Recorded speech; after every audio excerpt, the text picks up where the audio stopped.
There's a creepy, haunted, abandoned amusement park right smack dab in the middle of Appalachia. I'm talking about Lake Shawnee Amusement Park in West Virginia. Now, in 1926, a gentleman bought the land and he installed a man-made lake and an amusement park. And apparently he did not know the full history of the area. But anyway, it was very popular from the beginning.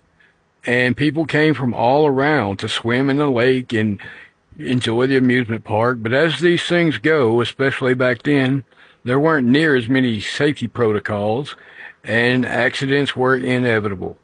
In 1927, there was an accident involving a young girl on the swing ride, and again in 1930, there was an accident with a young boy swimming in the lake. So it had tragedy from the beginning, but the park ran. It was very popular and successful all the way until the 60s. In 1966, it closed for a while because, it just ran out of steam. It was not popular anymore. Well, it sat vacant up until the 80s, and a former employee bought it with the intentions of restoring it to its former glory. And they also installed a mud bog, and they reinstalled the swing rides and found that the swing rides that they bought matched the serial numbers from the original ones at the park. So there's a synchronicity for you guys. But anyway, when they were installing this mud bog, they found some evidence. They found that it had been built on top of a Shawnee burial site.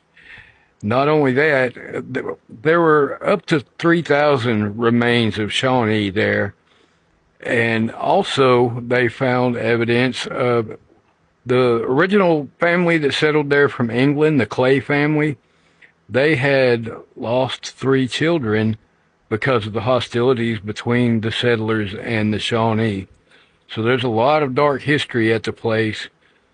Well, to this day, people report seeing apparitions of the little girl in a white dress. There's even a pretty famous photograph that's not hard to find that is pretty compelling. It looks like a little girl in a white dress. Well, she's often sighted near the swings. There's also reports of a full apparition of the little boy.